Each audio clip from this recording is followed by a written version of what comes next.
Tema: la organización temprana de la República. Bolivia a inicios de la República.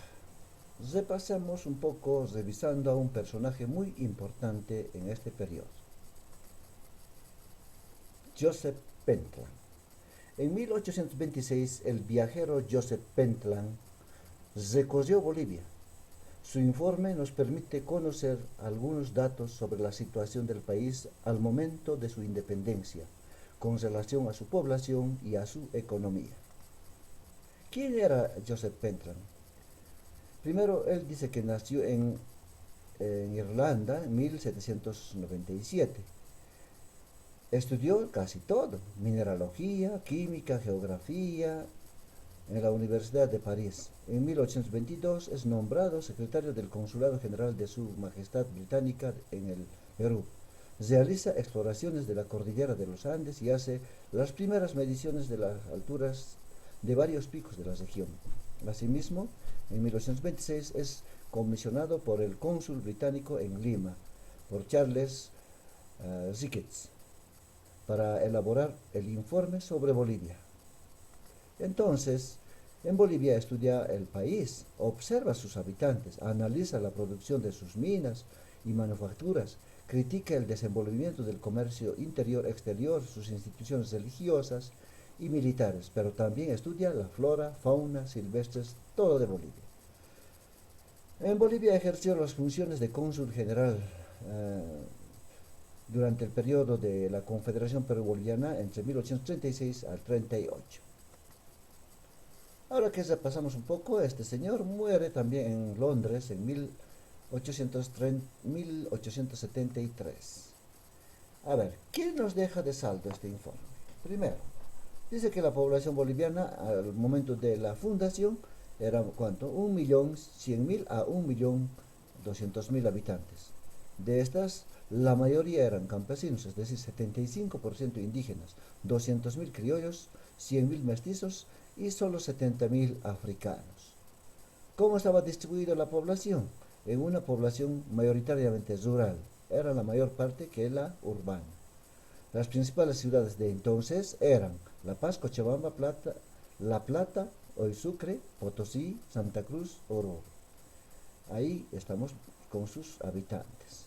La situación económica era precaria en Bolivia. La minería se hallaba en crisis, con una mayoría de socavones inundados, abandonadas, prácticamente inservibles, puesto que dejaron las minas para irse a la revolución de la independencia.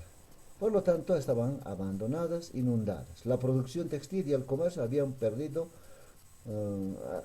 debían competir, mejor dicho, con la invasión de productos importados de Europa, puesto que los primeros gobernantes permitieron el liberalismo. Eran gobiernos liberales. Ahí vamos viendo entonces el proyecto liberal de los libertadores. Estamos hablando de Simón Bolívar y de Sucre, José Antonio de Sucre. ¿Cuáles fueron las características económicas de Simón Bolívar y Sucre en un inicio? Primero, el reconocimiento de la propiedad individual de los miembros de las comunidades. Por fin, como vemos, ahí está, los campesinos tenían su propia propiedad. Segundo, el pago de un impuesto único directo para todas las personas y las propiedades. Es decir, antes solo pagaban quienes, durante la colonia, los campesinos pagaban impuesto a los españoles, pero ahora en la República todos pagan. Blancos, criollos, mestizos, indígenas, cholos, todos pagan un único impuesto. Eso le traerá problemas a los dos gobiernos, tanto de Bolívar y de Sucre. Eso en una primera parte. Ahora, también se dio en ese periodo la apertura a los mercados bolivianos, a los productos extranjeros. En este periodo vendemos o exportamos la quinina, caucho, los primeros años de la independencia, también plata de Potosí. Llega al mercado internacional. Somos entonces en este periodo el país productor de materia prima. Finalmente, se permitió la inversión extranjera en actividades como la minería y el comercio. Ahí vemos, por ejemplo, ahí tenemos, por ejemplo, esta es una inversión minera de la empresa Duncan, extranjeros que invierten en las minas, grandes propietarios, los trabajadores en el fondo, pero no solo ellos llegan, sino también llegan industriales, comerciantes, grandes constructores de ferrocarriles, etcétera, vinculados al comercio exterior, sobre todo a las que pertenecen a los países desarrollados. Ahora veamos la Constitución de 1826, las medidas de Sucre, veremos, las reformas de Sucre y Bolívar. Primero hablemos del gobierno de Sucre y Bolívar, ¿listo? Bien, Sucre llegó a ser gobierno después de los 3 meses de gobierno de Bolívar. Ahí tenemos un poco, nos acercamos, ahí está Sucre, José Antonio de Sucre. Antonio de Sucre adoptó un régimen unitario. Un régimen unitario, ¿qué quiere decir? ¿Qué quiere decir entonces?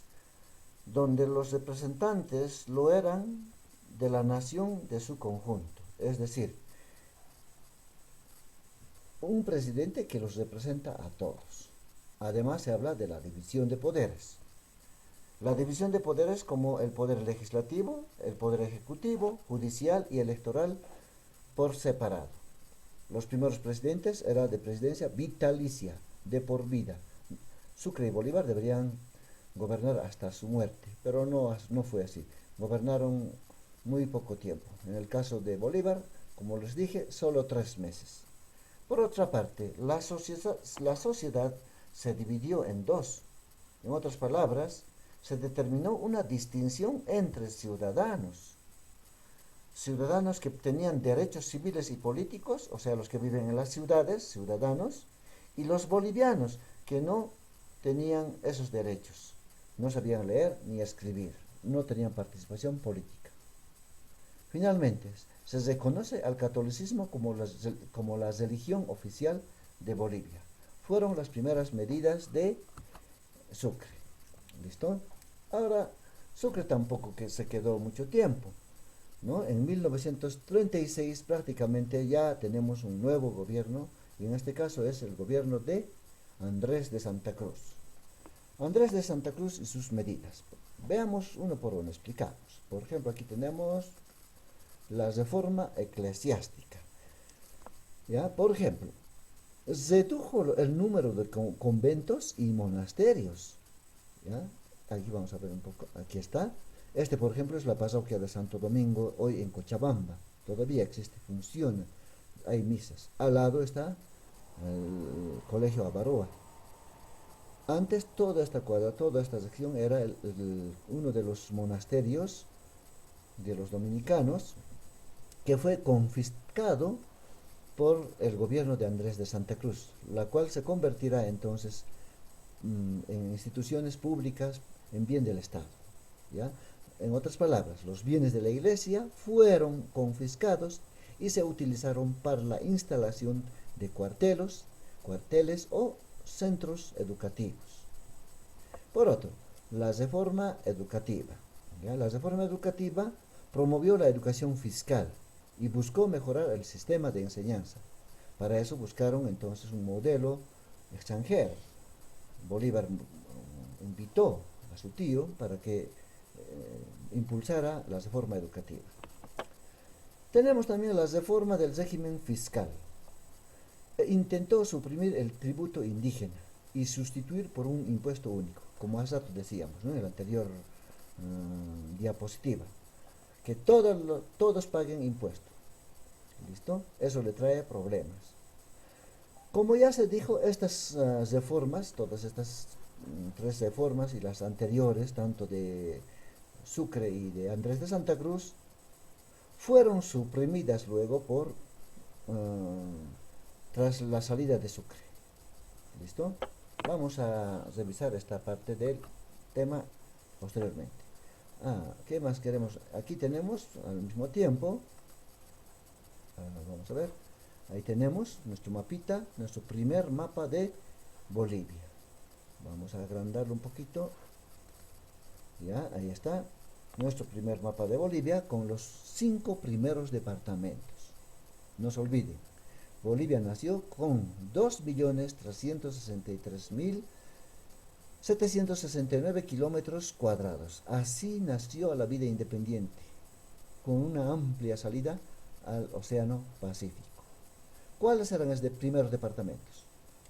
Chuquisaca, ahí está, Chuquisaca, Potosí, que para entonces tenía otra de las provincias, fue la región de Atacama, que pertenecía a Potosí, La Paz, Cochabamba, esos 5 departamentos. Mientras que Moxos sería una de las gobernaciones de Santa Cruz. Así nació nuestro país en un inicio.